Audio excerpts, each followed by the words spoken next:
Hi guys, this is Aaron Sparrowhawk, and I'll be doing a screencast for 8.4 fitness testing. So firstly, as an introduction to the screencast, over the past couple of days, I've been involved and have conducted numerous tests for different components of fitness for my client's benefit. My client's Cambridge, that's his name. He's a 17-year-old basketball player who is playing at quite a high level. Each of her tests shows positives, negatives, and areas to improve upon if he wants his results to get better and specifically his game to get better. I'll be going through each test and the process of the test itself. I'll also be comparing his results to averages from both his age and elite athletes. So as you can see here, this is just the overall results table for each of the 6 tests we did. Obviously we're going to be going into more specific detail for each test, so let's get to it. So our first test is a 35-meter sprint, and essentially this test was testing speed. It was suitable for Cambridge, and it was suitable for you because you play basketball, the sport that actually requires you to sprint in short bursts. For example, if you were sprinting on back to get back on defense, or even sprinting for a loose ball. So your result, obviously we did 3 tests and then we kind of collected the average. Your average result was 4.58, and that actually came under as excellent. The average is 5.74, so you were excellent. You're in the excellent bracket. For an elite athlete, you were average, which is actually pretty impressive considering that they're training every day and that's their job, and they do that every single day, day in, day out, practicing. So that's definitely a positive. Your strengths were, it shows that you have great acceleration from standing. Obviously do you remember we did a standing start and we went straight forward. We didn't do any of the prep, we did warm up, but we didn't use any blocks or anything like that. It also shows that you have a great muscle contraction in your lower body, which can also help for other things like vertical jump, etc. Weaknesses, you actually went from standing, you didn't go from a crouch position. That could have actually helped you increase your speed and acceleration at the start. Also, practice your timing, because sometimes, obviously, you know, we've gone through this before, but tests can be a little bit unfair at times, depending on the timings of running and stuff. And finally, wear correct footwear, just as a precaution.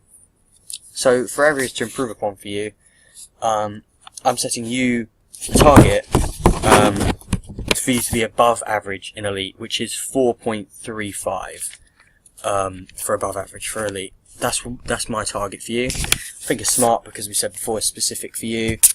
It'll help you in basketball. And that's specific. It's measured, you know, during the test that we'll do. We'll do it over a course of 2 weeks, and we'll do a final test at the end of it. It will be hard to achieve, however, I believe in you, and I feel that we can do this with the practice and the training that I'm going to be providing. It's fairly realistic because you're a great sprinter, and as you said before, and we've seen that you can do this because you're almost there. You're on the verge. You're 20 milliseconds away. And it'll be, obviously, as we said before, on the timings and stuff like that, will be measured over 2 weeks. So that's the first test. Secondly, the 1-minute push-up test. It's actually testing muscular endurance in the upper body. During your games in basketball, you'll be doing a large amount, you'll be playing a lot. So eventually, as you go to the 4th quarter, your arms are going to be tired, and I want you to still shoot when it's late in the game and it's important. I want you to be able to shoot the basketball on a consistent level. So looking at your results, you had 50, which is excellent for your age. The average for our age is 34 push-ups. However, but it's below average for elite, and the average is 55 push-ups, so you weren't far off. Your strengths were, you had a great well, this shows that you have a great muscular endurance in your upper body anyway. It also shows that you have high levels of speed and like the rate of pushing back up. You did it very well, very consistently, and very quickly. And yeah, those are your strengths really. The weaknesses, technique was slightly off. Your hands are a little bit too close together, so we'll work on that through our 2 weeks. And my goal, and areas to improve on, as I said before, the stance, so maybe we'll start stretching your hands and measure the perfect space, and then obviously eventually you'll learn, and then we'll measure it after your 2 weeks or something like that. And my goal for you is to do 55 push-ups in a minute, which is the average for elite, as we said before. Obviously, it's specific for you because of the basketball games. You need to be able to shoot late in games. That's very key for you because you're a scorer and the team needs points going down to the final seconds of the game. It'll be measured over the last test that we'll do over the 2 weeks. We'll do 2 weeks training and then the final test. I feel you can do it with the training. I think it's achievable for you. Realistic, it's not a massive gap from what you've previously done. 5 push-ups, we can definitely get there after the 2 weeks. And obviously, as I said before, timing, it will be 2 weeks of training and then finishing on the second week. So the next test we did was sit and reach, which tests flexibility. I chose this for you, James, really because in basketball you will need to take athletic shots going to the basket, sometimes unorthodox, but you need to have flexibility to maneuver around players going towards the basket. Your best result was 23 centimeters, which is excellent in our age category. It's probably because you play basketball daily, so your muscles are used to stretching almost, and you had definitely a correct technique for reaching, which is definitely a positive to take from the test. And you were average in elite, so that's actually brilliant. However, you didn't control your breathing properly when you reached. Most athletes breathe in and then reach with both hands. You were kind of sometimes breathing out while you were reaching, which obviously affects the reach and the where your rib cage is positioned.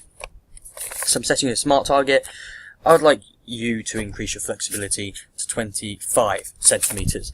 I think that it's obviously again specific because it's relevant to your sport. It will be measured after the 2 weeks and measured through centimeters and constantly monitored every other training session we'll do at the end. The sit and reach test. Achievable. It's not a massive increase. It's 2 centimeters, and with the breathing technique, as we mentioned before, I think that we can definitely work on it. And realistic. It's not impossible.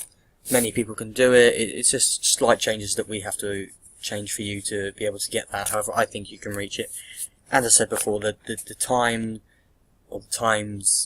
scale is 2 weeks that we'll be doing for this. So, vertical jump.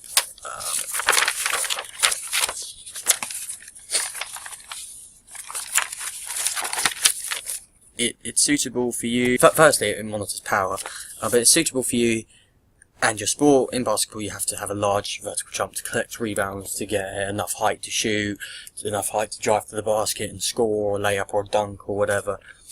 Your result was 78 centimeters, which is excellent for your age category. The average is 40 to 49, so you are 30 centimeters above your average for your age group. For elite, you were above average. The average is 67 centimeters, and you reached 68 centimeters. So you were above average in elite. Obviously, the strengths were you have an extremely impressive jump, which is well above average. I don't know if you can physically do any better. You used your arms in the jump really well. The only thing I can point out is how quick you left the floor, and that can have an advantage in some ways because you have some momentum, but I think that you weren't using the stretch shorten cycle enough. So pause for a second before jumping so you have optimum power for the jump. My goal is for you to reach 80 centimeters, which seems horrific looking at the amount, but from what you've done before, it's basketball specific. It will be measured obviously after the 2 weeks, and the test measures itself anyway. I haven't increased it by much, so I believe with the pausing and stuff, I think I think that will have an effect on it. And also, it's realistic for you because you have such a high jump anyway, so I feel that you can do that. And obviously, measured after 2 weeks of training. So, the fifth test. Fifth test is the Cooper one, which measures cardiovascular or aerobic endurance. You need to have a great cardiovascular or aerobic endurance because the basketball game lasts 40 minutes and you rest very little. Your aerobic endurance needs to be strong in order for you to play the whole basketball game. So you ran 2,970 meters, which is excellent for your age. Well above average. The average is 2,700. You were just below average. You missed 30 meters off. So I believe, firstly, you didn't stop running, meaning even though you were tired, your aerobic system was still doing the job. You're also able to run with a constant stride. This is very helpful, as it allows you to decrease, will allow you to decrease wasted energy. However, you were unable to pace yourself during this first 2 minutes. You went full at it. I think if you pace yourself, you'd be more successful in the later stages. So you need to learn how to pace yourself. So I would like you to do a 5-mile run. However, I want the number of strides and beats per minute to stay constant throughout. I want it to be a straight, steady state throughout.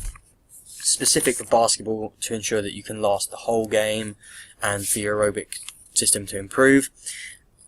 Fitbands will measure this test during the test. It's achievable. It's not too challenging physically. The physical demand for it isn't really challenging. Fairly realistic. However, it's a big jump from not being able to pace yourself properly to doing it consistent. But we'll work through that in the 2 weeks that we have, and it'll be one run at the end of those 2 weeks.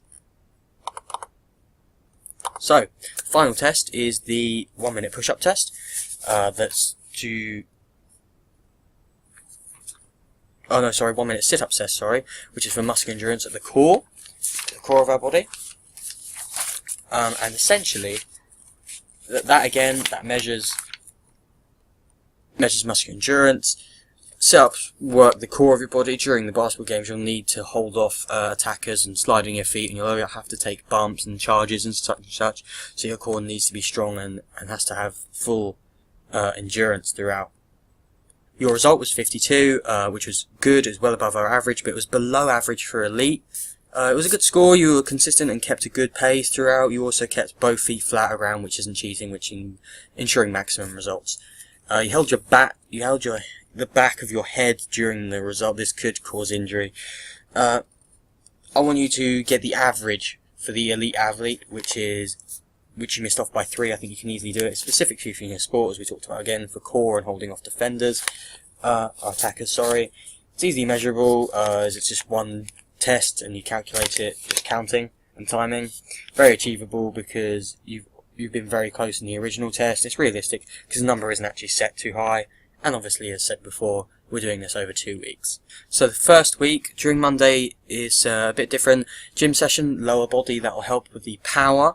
And it's going to be quite high intensity because we really need to increase that. So it's going to be high intensity for a medium duration. And it's obviously specific to you. Medium intensity 1.5 mile run, that will help with the aerobic and cardiovascular endurance. Tuesday, gym session, upper body. That will help with your push-up tests, and hopefully that will get us to increase the number of push-ups we do. And a yoga session, that will definitely help with the flexibility. That's not going to be such a high intensity as such, but it will definitely help with the aerobic. Gym session again, lower body, that's going to help with partly the running, but mainly to do with the power output, and also the Cooper run. You need to have some power in the legs. Thursday, sprint session, definitely going to help with the 35 meters. We're going to work on the acceleration part and the stance you take. And also that day, gym session, upper body, we're going to definitely use the weights. And also we're probably going to do a baseline test to see where we are at that point for your push-ups. A yoga session again to increase the flexibility, which is again a low intensity because of the type of session it is. Saturday, yoga session, very low intensity. But increases flexibility. Upper body gym session, as we did the 2 days back. That'll help with a muscular endurance, and hopefully by that point you will have actually increased your muscular endurance or muscular strength a lot in your upper body, as you've done so many sessions. Obviously, every gym session we're doing is going to be quite high intensity, but for a fairly short duration. I want it for a high intensity to get maximum results, because during the original test it's quite a short duration, so I think that's where we should be working at. Also, to finish today is a sprint session again, working on the stance and working to accelerate. On Sunday, for week 1, we just have a simple 3-mile run, low intensity, to try and work on getting the BPM and the BPM and the strides to stay consistent throughout, to obviously pace yourself to work on that. So, for week 2 then, obviously Monday we have a rest to begin with, and then a yoga session. It's not going to be intense, these yoga sessions aren't to be really relaxed. I just want to see some results by the positions you do will obviously increase your flexibility. Gym session, very intense, very short. intense, upper body to try and get the 1 minute push-ups up, and also the sit-ups up as well for your core. 2 mile run, medium intensity. That is specifically for the Cooper run. That's because obviously it's medium intensity, so you're still going at quite a quick pace, but it's also pacing yourself as well. So that's definitely specifically for the Cooper run. Gym session, lower body. That can be for the 35 meter sprint, but that's predominantly for the power that we're doing. That's going to be quite intense, quite short, and it'll probably be for about half an hour or something like that. Definitely specific for his power output in the vertical jump test. Yoga session again to increase the flexibility. Gym session in the evening, roughly, just to work on the upper body again, just to ensure that he can complete the task, which was to reach average for the push-up test. Thursday, lower body gym session, again to increase the power. Can assist with the 35 meter sprint, but predominantly for power. Sprint session, that's the 35 meter sprint. Definitely be working on his stance, the way he moves, how he accelerates, and also possibly looking at ways to try and ensure that he's staying at maximum sprint for as long as possible. Friday, yoga session to increase flexibility, relaxed, longer duration probably, because we want the best results now, so we really want to increase flexibility. Gym session, the upper body again, high intensity, maybe increase the time a little bit, just so that we can produce maximum results. Same again for the gym session, working on the lower body for power, just to increase the time a little bit, so that we can try and produce more results and better results, and make a last push almost for the final test. Obviously, then at the evening you've got the sprint session. This will be our last sprint session, so I really want to work hard on accelerating, getting the right stance, and just perfecting all of that. Yoga session, final yoga session, just to increase flexibility. I want, through these yoga sessions, definitely this final one, I want to do the specific where you sit and reach, and how far forward can you reach to touch your toes, because that's the most specific position as such to reach on the sit and reach board. Finally, 3 mile run, low intensity, and I'll also try and include the Fitbit then, just so he knows where he's at and knows what he has to do to keep the strides and heart rate consistent, and that will be for the Cooper run. Obviously, after this Sunday, then all 6 tests would be redone again and see if the SMART targets and the goals were met. Thank you.